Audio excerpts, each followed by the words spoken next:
Assalamualaikum warahmatullahi wabarakatuh. Salam sejahtera untuk kita semua. Hari ini kita akan belajar Bahasa Indonesia SMA kelas 12 dengan materi surat lamaran pekerjaan. Jadi poin penting yang akan kita pelajari dari materi surat lamaran pekerjaan adalah mengidentifikasi isi dan sistematika yang dibaca.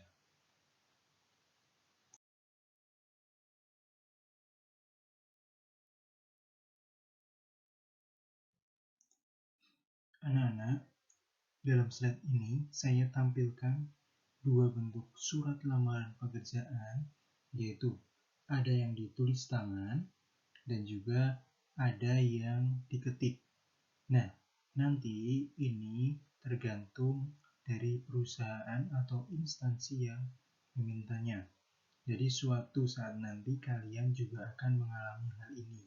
Maka dari itu, materi ini sangat penting sekali untuk bekal nanti kalian ketika melamar pekerjaan.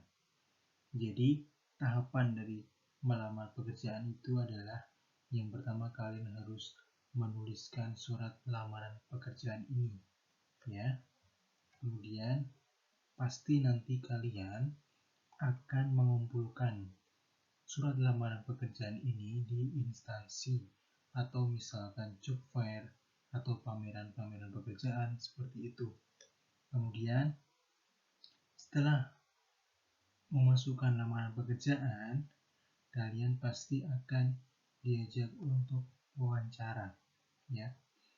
Nah, dari surat lamaran pekerjaan ini dan juga wawancara, ini adalah jembatan untuk menuju kalian lolos di tahap berikutnya, ya. Jadi jangan sepelekan untuk menuliskan lamaran pekerjaan ataupun nanti membuat CV, ya. Jadi kalian jangan sampai menyesal, ya. Jangan sampai menyesal ketika kalian salah menuliskan surat lamaran pekerjaan. Apa itu salah terkait dengan alamat atau hal yang lainnya.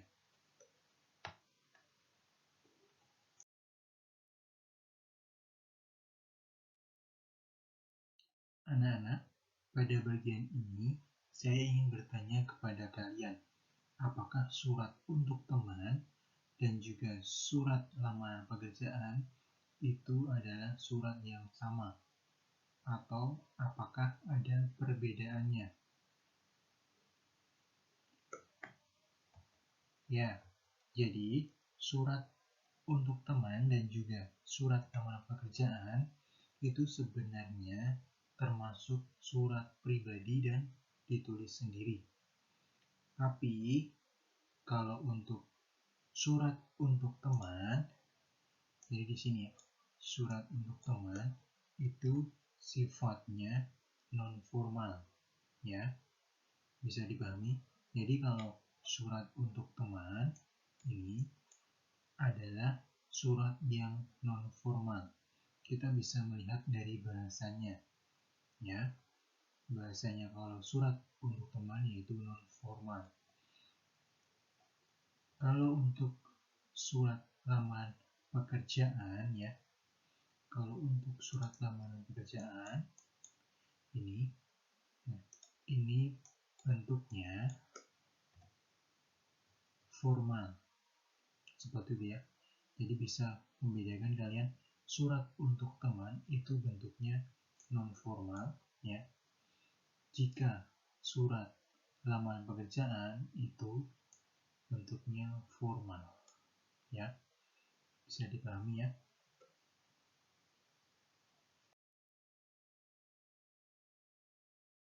Nah, setelah kalian menyimak gambaran yang telah saya sampaikan tadi, pasti sekarang kalian sudah tahu apa yang dimaksud dengan surat lamaran pekerjaan itu. Ya, tepat sekali. Jadi, surat lamaran pekerjaan merupakan jenis surat pribadi resmi, ya. Surat pribadi resmi permohonan pekerjaan kepada kantor, perusahaan, atau instansi tertentu. Jadi di sini perlu digarisbawahi, ya, Jadi surat lamaran pekerjaan itu merupakan jenis surat pribadi, tapi sifatnya resmi, ya. Resminya kenapa? Karena di sini dia untuk memohon pekerjaan kepada kantor, perusahaan, atau instansi tertentu. Tidak mungkin kalau melamar pekerjaan itu menggunakan surat untuk teman yang bahasanya non formal, ya. Jadi kita memakai surat lamaran pekerjaan ini karena bentuknya yang formal, seperti itu.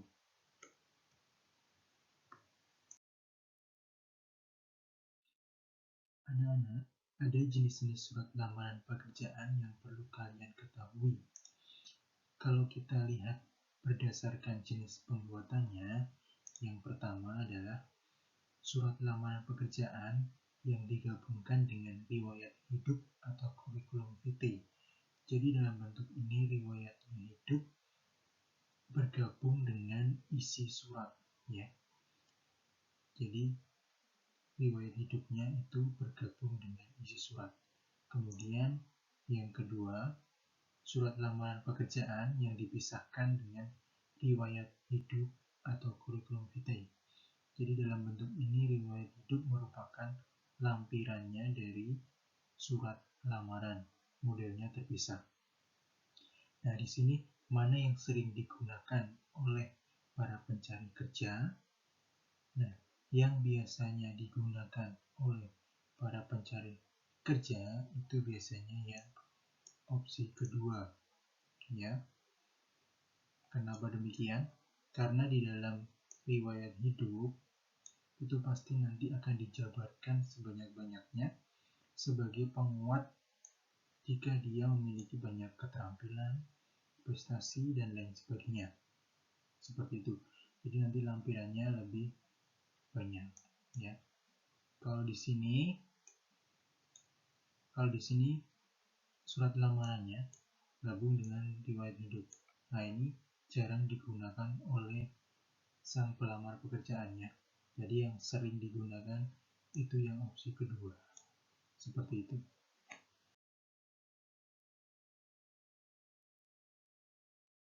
Kemudian jenis-jenis surat lamaran pekerjaan yang lainnya, kalau kita lihat berdasarkan sumber informasi, yang pertama, surat lamaran pekerjaan berdasarkan iklan media cetak. Jadi media cetak ini bisa koran, bisa majalah, dan lain sebagainya.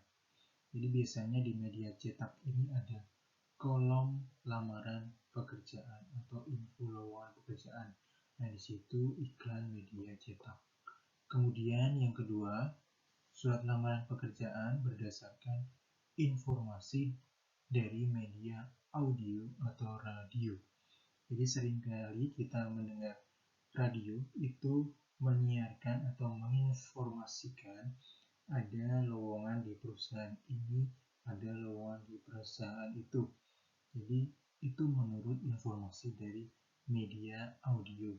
Kemudian yang ketiga, surat lamaran pekerjaan berdasarkan informasi dari orang lain.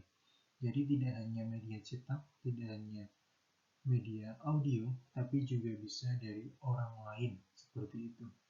Kemudian yang keempat, surat lamaran pekerjaan berdasarkan inisiatif sendiri. Jadi maksudnya inisiatif sendiri di sini, ya. Ini kita mencari informasi sendiri, misalkan datang ke perusahaan, datang ke instansi tersebut. Jadi kita tahu terkait dengan lowongan yang dibuka oleh perusahaan tersebut. Nah, di sini dalam surat lamaran pekerjaan itu biasanya dicantumkan sumber isi pelamar pekerjaan mendapatkan informasi mengenai lowongan pekerjaan tersebut dari mana. Namun, ada pula pelamar yang tidak mencantumkan sumber informasi mengenai lowongan pekerjaan yang diperolehnya. Jadi kalau kita menulis surat lamaran pekerjaan, itu bisa kita awali dengan sumber informasinya kita dapat dari mana, misalnya dari media cetak ya, bisa dari media elektronik atau media sosial seperti Twitter, Facebook, Instagram, dan lain sebagainya, atau dari orang lain. Nah, itu kalian bisa mencantumkan di surat lamaran pekerjaan seperti itu.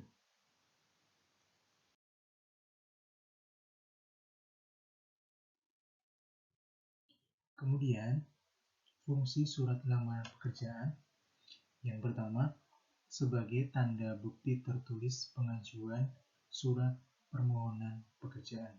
Jadi, surat lamaran pekerjaan ini sebagai tanda bukti tertulis kalau kalian sedang melamar pekerjaan di instansi tersebut atau perusahaan tersebut. Kemudian yang kedua, sebagai media atau alat komunikasi. Maksudnya media atau alat komunikasi di sini sebagai komunikasi antara si pelamar pekerjaan dan juga dengan instansi yang dilamar. Kemudian yang ketiga, sebagai bahan pertimbangan penerimaan pekerjaan. Jadi sebuah perusahaan itu pasti ingin mencari karyawan yang sebaik-baiknya. Jadi surat lamar pekerjaan ini juga bisa sebagai bahan pertimbangan untuk perusahaan tersebut menerima si karyawan yang akan mendaftar.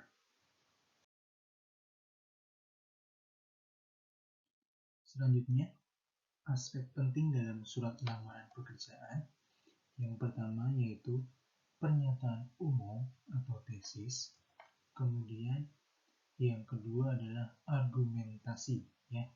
Jadi kita sering mendengar pernyataan umum itu apa? Jadi pernyataan umum itu sebagai pengantar ketika kita masuk ke dalam penguatan dari surat lamaran pekerjaan ini ya. Kemudian yang argumentasi ini adalah sebagai penguat dari pernyataan umum atau tesis ya. Saya tunjukkan di slide berikutnya.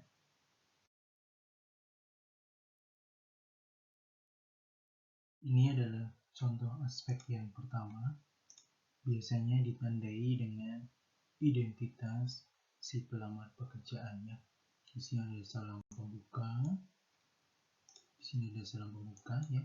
Kemudian ada identitas pelamar, ya ini harus dituliskan secara lengkap sebagai pernyataan umumnya.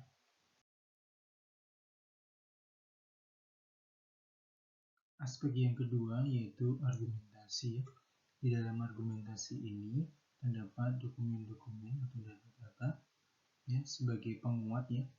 Ada daftar riwayat hidup, kemudian ada ijazah terakhir, transkrip nilai, fotokopi KTP dan lain sebagainya.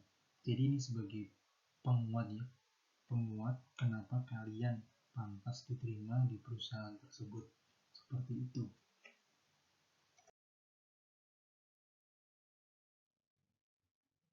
Anak-anak, pada bagian ini saya ingin mengajak kalian untuk mengidentifikasi sistematika di dalam surat lamaran pekerjaan. Saya akan menampilkan sistematikanya dan saya nanti akan menunjukkan di mana tempat-tempatnya. Nah, di sini ada tempat atau tanggal pembuatan surat ya. Jadi tempat atau tanggal pembuatan surat itu posisinya di sini ya. Posisinya ada di pojok kanan atas. Ya, paham? Kemudian perihal ya. Perihal ini sebagai tujuan kalian membuat surat ya. Tujuan kalian buat surat itu untuk apa? Ya ini untuk melamar pekerjaan. Ini wajib dituliskan ya. Kemudian kalau untuk lampiran surat ini ya, lampiran surat itu misalkan berapa lembar seperti itu. Nah ini boleh ada, boleh tidak ya. Jadi fleksibel, boleh dituliskan atau tidak dituliskan. Tapi kalau yang ini wajib dituliskan ya. Nah ini posisinya ada di sini ya.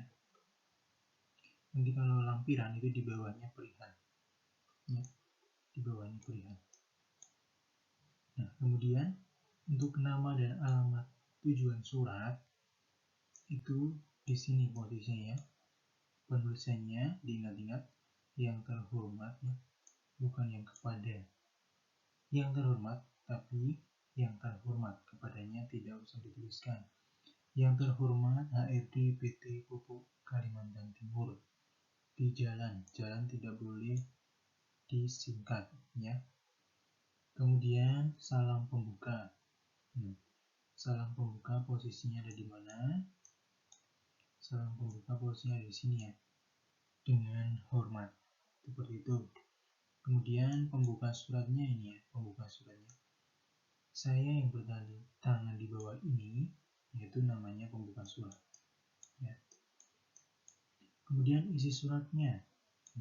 Isi suratnya itu ada di mana? Nah, dari sini, ini namanya isi surat. Ya, jadi keseluruhan ini adalah isi surat. Dan isi surat. Kemudian penutup surat. Penutup surat itu ada di sini ya. Penutup surat. Nah, ini penutup suratnya. Di sini. Kemudian salam penutup. Nah, salam penutup tadi ini. Hormat saya. Diingat-ingat ya. Kalau salam pembuka, ya, kalau salam pembuka itu memakai dengan hormat, ya. Kalau salam penutup itu memakai hormat saya, ya.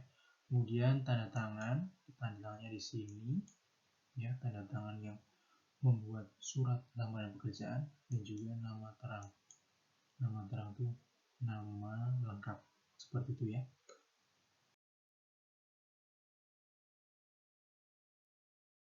Terima kasih anak-anak sudah menyaksikan dan menyimak video pembelajaran ini. Semoga bermanfaat dan dapat diterapkan di kehidupan kalian sehari-hari. Wassalamualaikum warahmatullahi wabarakatuh.